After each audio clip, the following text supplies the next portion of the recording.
Bom dia, bom dia, bom dia. 28 de novembro de 2025, faltando menos de 35 dias para o término do ano. E assim vai se encerrar o ano de 2025.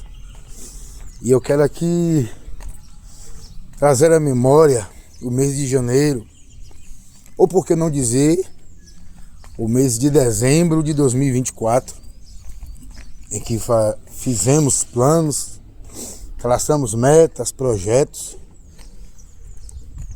para esse ano. E quem sabe hoje, dia 28 de novembro, exista pessoas que nem se lembrem do que traçou para esse ano. Quem sabe há pessoas que estão vivendo o que traçou, o que projetou, o que colocou nas mãos do Senhor e nem lembre do projeto que fez, da meta que traçou. E possa haver pessoas que lembrem do que foi traçado, lembre-se do que foi projetado, organizado, e não está vivendo, ou não começou ainda a vivenciar o esperado. Entenda que nada foge do controle do Senhor. Nada sai do controle do Senhor. E eu queria deixar aqui uma reflexão para que eu e você entenda que o cuidado de Deus, ele é imenso. E muitas das vezes não entendemos esse cuidado. No livro do Êxodo, no seu capítulo 13, nos relata o fato quando Deus quis tirar com mão forte o seu povo do Egito. E ali Deus ceifa os primeiros filhos do povo do Egito e até dos animais. E fez com o povo de Israel um concerto para que ele se lembrasse disso ano após ano, fizesse uma festa em comemoração a esse ato e que se passasse isso de geração em geração, para que se lembrasse que com mãos fortes o Senhor tirou o povo do Egito de um tempo de escravidão para uma terra prometida. Só que no seu verso 17 e 18, a Bíblia diz que após Faraó permitir o povo sair sem nenhuma mais resistência, de bom grado, o caminho que levaria o povo ao Egito, se fosse passar pelo povo dos filisteus, seria mais curto. Mas Deus assim não quis, preferiu pelo caminho do deserto, beirando o Mar Vermelho, que era mais longo. Mas não preferiu o mais curto, quem sabe até para não desgastar tanto o povo de Deus andando, mas Deus escolheu o caminho mais longo. Só que no verso 17, quando o Senhor faz menção de o porquê de não ir pelo caminho mais curto, que teria que passar pelos filisteus, era-se de um possível conflito. O texto diz para evitar uma possível guerra e o povo ficasse amedrontado, angustiado e se arrependesse de ter saído do Egito e quisesse retornar para lá. Observe que o cuidado de Deus aqui enfatiza com a guerra. É de um conflito. E aqui eu já entendo que,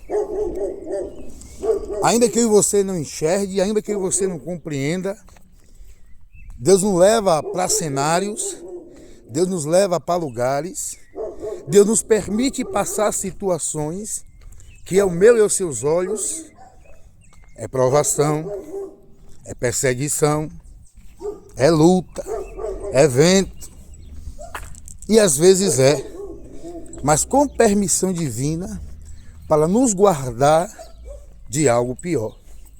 Porque Deus conhece a minha mente, a sua mente, Deus conhece o meu coração e o seu coração, e Deus ele sabe que há guerras, que há batalhas que eu e você não tem estrutura para suportar. para atravessar e para pelejar. Então eu entendo que quando se fala a palavra guerra,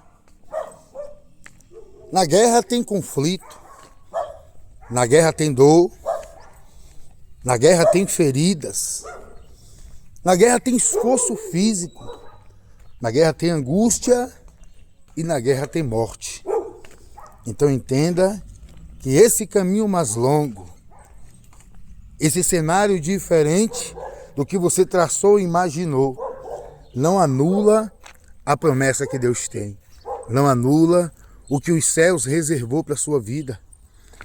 Então eu quero te dizer que esse ano de 2025, que está prestes a terminar, não se surpreenda. Não estou aqui fazendo palavras emotivas, sensacionalistas. Não, estou falando a palavra do Senhor. Não se surpreenda se ainda esse ano Deus fazer coisas na sua vida, nos seus e através da sua vida, que não foi feito no ano todo. Porque se Deus fizesse há meses atrás, Deus conhece a tua estrutura, Deus conhece o teu emocional, Deus sabia que você não estaria pronto para usufruir. E Deus permitiu todos esses meses para fazer, quem sabe ainda agora em novembro, faltando 2 dias para o término do mês, ou no mês de dezembro, ou por que não dizer no início de 2026, o tempo quem diz é Ele, o tempo quem faz é Ele. Então eu quero te dizer que essa palavra falou muito ao meu coração, e se a gente parar para analisar, quando Deus ele tem uma palavra, tem um direcionamento dos céus para a vida de alguém, nada impede, nada, a não ser nós mesmos, por nossa desobediência. A Bíblia vai dizer que Jacó fala para José ir em Siquém e ver como estavam os seus irmãos. E assim José faz. José caminha, chega até Siquém, seus irmãos não estão lá.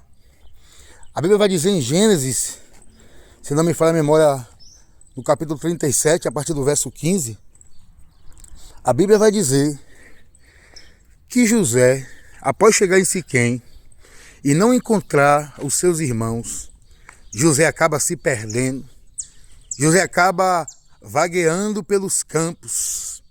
Não vou dizer desesperado, porque o texto não fala isso. Mas José se encontra perdido. Foi dada uma rota para José, um caminho para perseguir, e assim ele obedeceu. Mas chegando ao destino, quem era para encontrar ele não encontra. E o texto vai dizer que ali havia um homem, a Bíblia não fala o nome desse homem, nem de onde ele era, nem ao Deus que ele servia. O texto só diz que ali havia um homem que percebe que José está perdido e lhe pergunta: o que você está procurando? E José fala: meus irmãos. E aí aquele homem diz: eu ouvi dizer que eles foram para Dotã. E assim José vai de encontro a Dotã e vê os seus irmãos.